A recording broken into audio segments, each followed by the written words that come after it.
मजबूत हो जाओ, अंधविश्वास पाखंडवाद से बाहर निकलो। अगर आपके उत्पीड़न का कारण जाति है तो जाति को छोड़ने को नहीं। ये देश हमारे बुजुर्गों की सांस्कृतिक विरासत है। ऐसे धर्म का भी परित्याग कर दो जो आपको इंसानियत का दर्जा देने को तैयार नहीं है। और विवेक देवराय जैसे लोग जो संविधान के बदलने की बात करते हैं, ऐसे लोगों में जेल में डलवाने का आंदोलन शुरू करना होगा। कि आपको आरएसएस, बजरंग दल, विश्व हिंदू परिषद दलितों की लड़ाई लड़ती नहीं मिलेगी, पिछड़ों की लड़ाई लड़ती नहीं मिलेगी। आखिर आप ये बात समझो, इस साजिश को समझो कि देश के प्रधानमंत्री के आर्थिक सलाहकार विवेक देवराय जी अगर ये कहते हैं कि संविधान को बदलने की जरूरत है, तो ये विवेक देवराय नहीं बोल रहे, यानी कि एक देश के प्रधानमंत्री की सोच है। ये सोच बनी क्यों? कभी आपने इसके बारे में सोचा?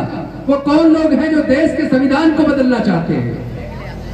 एक्चुअली संविधान में कोई कमी नहीं है, ये संविधान ही है जिसने इतने विविधताओं के भरे देश को, जहां 50 किलोमीटर पर भाषा बदल जाती है, संस्कृति बदल जाती है, जहां इतने सारे धर्म हैं, हजारों जातियां हैं, उसके बावजूद जहां आजादी से पहले भारत 562 रियासतों में बटा था, अगर इस भारत को कोई बांध पाया, एकजुट रख पाया, अखंड रख पाया, तो वो डॉक्टर बाबा साहेब अम्बेडकर का बना संविधान रख पाया।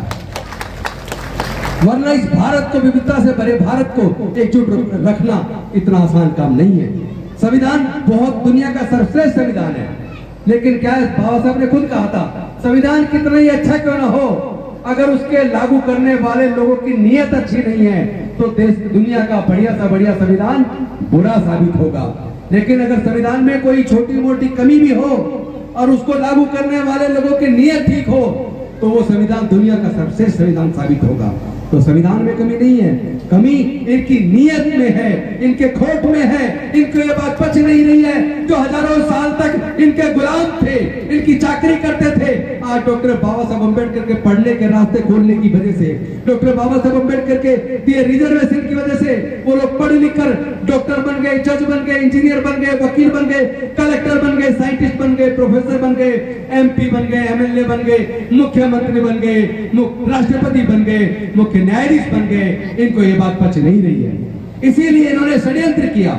इन्होंने षड्यंत्र किया कि ये जो दलित समाज के लोग, आदिवासी समाज के लोग, पिछड़े वर्ग के लोग हैं, इनको रोकना होगा।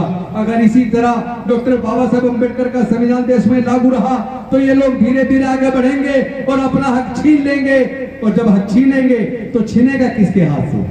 छीनेगा उसके हाथ से जिसने हजारों साल तक इन सारे हकों पर कब्जा करके रखा है, जिन्होंने आपके हक के प्राकृतिक संसाधनों पर, देश की सत्ता पर, सारे संसाधनों पर, सारी जितनी संवैधानिक संस्थाएं हैं, सब पर कब्जा करके रखा है। जब को आपको हक मिलेगा तो उनके हाथ से छीनेगा।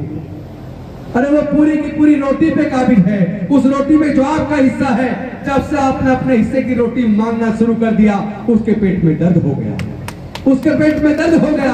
वो आपको रोकना चाहते हैं, वो आपको इंसान मानते ही नहीं। वो देश के अनुसूचित जाति, अनुसूचित जनजाति और पिछड़े वर्ग के लोगों को इंसान नहीं मानते। यही कारण है कि इस मध्य प्रदेश के अंदर कम से कम शेड्यूल कास्ट की जाति की जनसंख्या कम से कम 20% है, लेकिन उनको रिजर्वेशन 16% मिल रहा है। ST की जनसंख्या 22% से ज्यादा है, उनको 22% से कुछ कम मिल रहा है। OBC के साथ इतना बड़ा धोखा हो रहा है, उसकी जनसंख्या यहाँ के आंकड़ों के हिसाब से 51% है, लेकिन उनको 14% मिल रहा है। और कोर्ट को देखिए, लोग न्याय के लिए तो चारों तरफ से थक जाते हैं तो कोर्ट की शरण में जाते हैं। और कोर्ट ने भी अभी तो सरकार ने 52% देने की बजाय 14% से बढ़ाकर केवल 27% की बात की थी, लेकिन हाई कोर्ट ने उसको भी स्टे कर दिया। यानी कोर्ट के अंदर भी ऐसे लोग बैठे हैं जिनके हृदय में न्याय नहीं है, न्याय की भावना नहीं है, तो फिर उम्मीद कहां से करें। अभी मैं एक वीडियो देख रहा था, उसके अंदर पंडोरकर सरकार करके कोई धर्मगुरु है, कोई कथावाचक है, और वहां उसने एक नाई समाज के लड़के को मुर्गा बना लिया और कहा, तुम नौवा हो, हम ब्राह्मण हैं, तुम हमसे बहुत छोटे हो, मुर्गा बनो। और उसके पीठ पे मारा 2 बार, कहा मुर्गा बनो। यानी क्या औकात ये समझते हैं हमारे लोगों की, अनुसूचित जाति, जनजाति, पिछड़े वर्ग के लोगों। मैं तुमसे कहना चाहता हूं, क्या तुम इंसान नहीं हो? क्या इस देश के प्राकृतिक संसाधनों में तुम्हारा हिस्सा नहीं है? अगर वो तुम्हें इंसान मानने को तैयार नहीं है तो ऐसे लोगों का परित्याग कर दो, ऐसे धर्म का भी परित्याग कर दो जो आपको इंसानियत का दर्जा देने को तैयार नहीं है। पहले अपने इतिहास को जान तो लो। अरे अपने इतिहास को पढ़ोगे तो जानोगे, सम्राट अशोक के टाइम पर म्यांमार से लेकर काबुल कंधार, इराक तक, ईरान तक पूरा भारत बौद्ध में था। हमारे पूर्वज बौद्ध थे। ये देश हमारे बुजुर्गों की सांस्कृतिक विरासत है, हमारी संस्कृति है, उसको अपभ्रंश करके इन्होंने हमारे संसाधनों को छीनकर सत्ता हासिल की है और हमें नीच, अछूत, शूद्र, अतिशूद्र, पिछड़ा बना दिया। आज समय आ गया है अपनी लड़ाई को लड़ने का। लेकिन ध्यान रहे, हजारों साल की गुलामी तोड़ने के लिए, हमारे पढ़ाई के रास्ते खोलने के लिए, हमारे नौकरी, सत्ता, संसाधन में हिस्सेदारी दिलाने के लिए डॉक्टर बाबा साहेब अम्बेडकर जी ने अपने गोदी में छोटे छोटे 4 बच्चों को गंवा दिया। 5 में से 4 बच्चे मां की गोद में गुजर गए। अरे सोच के देखो, जिसके 5 में से 4 बच्चे गुजर जाए, जवानी में पत्नी गुजर जाए, वो आदमी टूट जाता है। लेकिन डॉक्टर बाबा साहेब अम्बेडकर टूटे नहीं। 4 बच्चे गंवाने के बावजूद, जवानी में अपनी पत्नी रमाबाई, माता रमाबाई को गंवाने के बावजूद उन्होंने अपना पूरा जीवन जलाकर हमारे और आपके जीवन में प्रकाश पैदा किया। लेकिन हमने क्या किया? हमने डॉक्टर बाबा साहेब अम्बेडकर के साथ धोखा किया। हम धोखेबाज साबित हुए। हम लोग बाबा साहब के रिजर्वेशन को लेकर पढ़ लिखकर IAS बने, IPS बने, डॉक्टर बने, इंजीनियर बने, साइंटिस्ट बने, प्रोफेसर बने, वकील बने, जज बने। लेकिन हमने संविधान के साथ गद्दारी की, हमने डॉक्टर बाबा साहब अम्बेडकर के साथ गद्दारी की। हम अपने समाज के प्रति वफादार साबित नहीं हुए। हमने समाज के हक अधिकार की लड़ाई को नहीं लड़ा। हम लोग समाज से कट गए। हमने अपने अंदर ही जातिवाद को पाल लिया, हमने ब्राह्मणवाद को पाल लिया। हम भी तो आपस में रोटी बेटी का रिश्ता नहीं करते। अनुसूचित जाति, जनजाति, पिछड़े वर्ग के लोग क्या जातियों में बटे हुए नहीं है? क्या हम जाति खत्म करने को तैयार नहीं है? किसी से भी पूछो तुम्हारे उत्पीड़न का कारण क्या है, तो वो कहता है कि मेरे उत्पीड़न का कारण जातिवाद है, जातियां है, जाति की वजह से मेरे साथ उत्पीड़न होता है। तो मैं पूछना चाहता हूं, अगर आपके उत्पीड़न का कारण जाति है तो जाति को छोड़ते क्यों नहीं? जब तक जाति जिंदी रहेगी तब तक जाति की वजह से उत्पीड़न जिंदा रहेगा। अगर आप जाति के उत्पीड़न से मुक्ति चाहते हो तो जाति छोड़ो, समाज जोड़ो। मिशन जय भीम ने यह नारा दिया है, जाति छोड़ो, समाज जोड़ो। इस लड़ाई को लड़ना होगा बुद्धि और विवेक से। और ऐसे सारी संस्थाएं जो धर्म के नाम पर हमारे लोगों को अछूत और नीच बनाने के लिए बनाई गई हो, जो हमारे लोगों का इस्तेमाल धर्म की रक्षा के लिए करते हैं, दंगों के अंदर करते हैं, और उसके बाद जेल भी हमारे लोग जाते हैं, मारे भी हमारे लोग जाते हैं, बर्बाद भी हमारे लोग जाते हैं। तो ऐसे कथावाचकों को सुनना बंद कर दो। आप ये जो कावड़ लेके जाते हो, आपने किसी ब्राह्मण को, किसी बड़े नेता को, उसके बच्चों को, किसी अफसर को, उसके बच्चों को, किसी वैश्य को, बनिए को, किसी पूंजीपति को आपने कभी नहीं देखा होगा कावड़ लेने जाते हुए। तो क्या कावड़ लेने के लिए क्या ये गरीब, दलित, पिछड़े, आदिवासी बचे हैं क्या? अरे क्यों अपने 15 दिन बर्बाद करते हो, अपना पैसा बर्बाद करते हो? एकजुट हो जाओ, अंधविश्वास, पाखंडवाद से बाहर निकलो। ऐसी किसी भी संस्था में मत जाओ जो ब्राह्मणवाद के ऊपर टिकी हो, जो जातिवाद पर टिकी हो, जो ऊंच नीच पर टिकी है, जो छुआछूत पे टिकी है, जो हमारे लोगों को गुलाम बनाए रखने की साजिश है। ऐसी संस्थाओं को जुड़ने की जरूरत नहीं है, क्योंकि जब भी दलित पर जुल्म होता है, आदिवासी पे जुल्म होता है, पिछड़े वर्ग पे जुल्म होता है, तो कहीं भी आपको RSS, बजरंग दल, विश्व हिंदू परिषद दलितों की लड़ाई लड़ती नहीं मिलेगी, पिछड़ों की लड़ाई लड़ती नहीं मिलेगी, आदिवासियों के हक अधिकार की लड़ाई लड़ती नहीं मिलेगी। आदिवासियों के जंगल छिन रहे हैं, दलितों की बस्तियां जलाई जा रही हैं, पिछड़ों का उत्पीड़न किया जा रहा है। उनको जो डॉक्टर बाबा साहेब अम्बेडकर संविधान के माध्यम से देकर गए, उसको भी छीना जा रहा है। एक तरफ तो उन्होंने पढ़ाई महंगी करके हमारे बच्चों से पढ़ाई छीन ली, ऊपर से जो नौकरियां मिल जाया करती थी वो ठेकेदारी प्रथा में ठेके में देकर हमारी नौकरियां भी छीन ली। इतना पैसा है नहीं कि व्यापार कर ले, लेकिन फिर भी हमें अपनी अर्थव्यवस्था खुद बनानी होगी। हमें अपने समाज को अपने पैरों पर खड़ा करना पड़ेगा। हमें इस लड़ाई को बुद्धि और विवेक से लड़ना पड़ेगा। लेकिन इसको लड़ने के लिए सच को जानना जरूरी है। पहले सच को जानो और उसके बाद सच को मानो। अभी तो आप सच स्वीकार ही नहीं करते। अगर आप ये सच जान चुके हैं कि आपको उत्पीड़न का कारण जाति है, तो आप जातियों को छोड़ने को तैयार क्यों नहीं होते? आप आपस में रोटी बेटी का रिश्ता करने को तैयार क्यों नहीं होते? और ये ध्यान रखना, आप जब तक जातियों में बने रहेंगे, जब तक आप अपने अंदर भी जातिवाद को जिंदा रखेंगे, तब तक आपको जातिवाद से और इस उत्पीड़न से छुटकारा मिलने वाला नहीं है।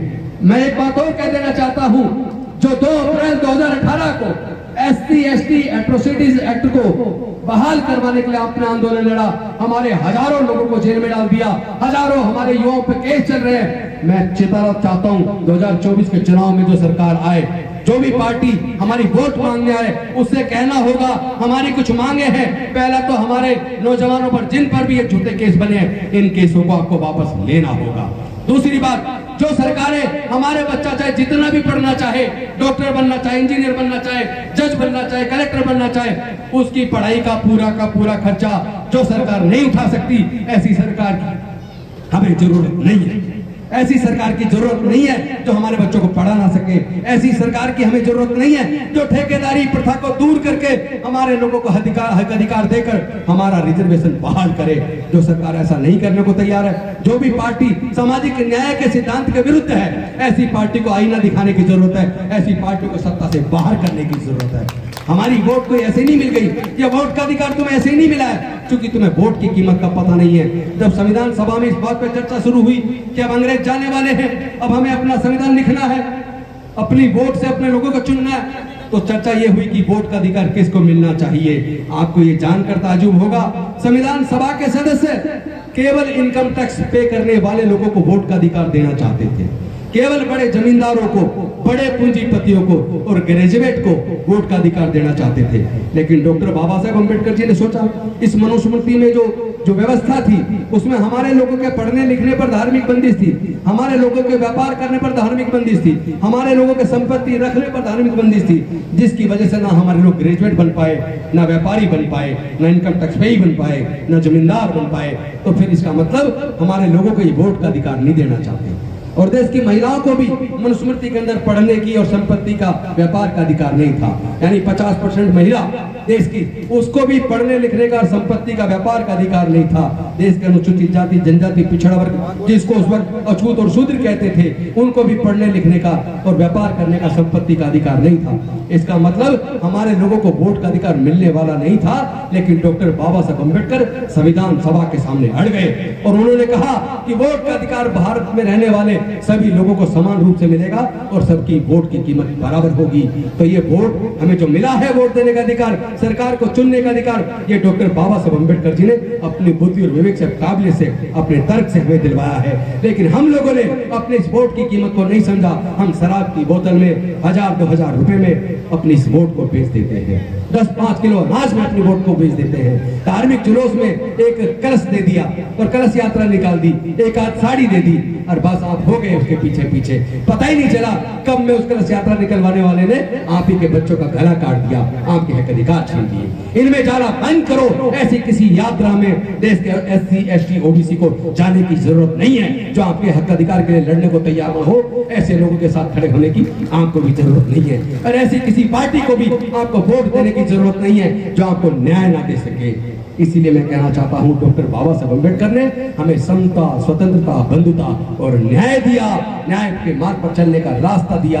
अपने बताए महापुरुषों के मार्ग पे चलेंगे तो हम अपने हक अधिकार सुनिश्चित कर लेंगे। वरना ध्यान रहे, धीरे धीरे गुलामी लौट रही है।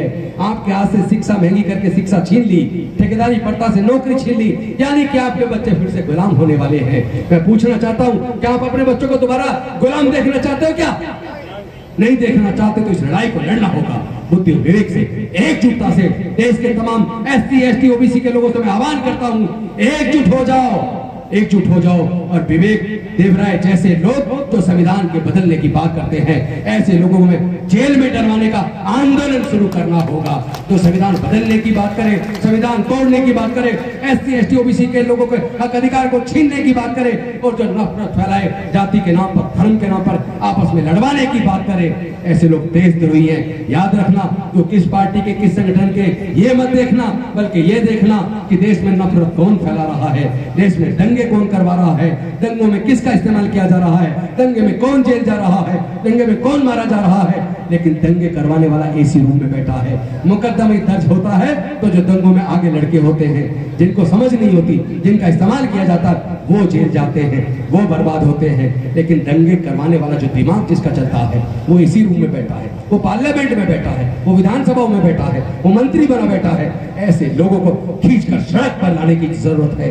जो लोग डॉक्टर बाबा साहब अम्बेडकर के संविधान के साथ धोखा करें, जो समाज के साथ धोखा करें, ऐसे लोगों को आईना दिखाना होगा। इन्हीं शब्दों के साथ मैं अपनी वाणी को विराम देता हूँ। बहुत बहुत धन्यवाद। जय भीम, जय भारत, जय जय जय जय जय भीम, जय जय जय जय जय भीम।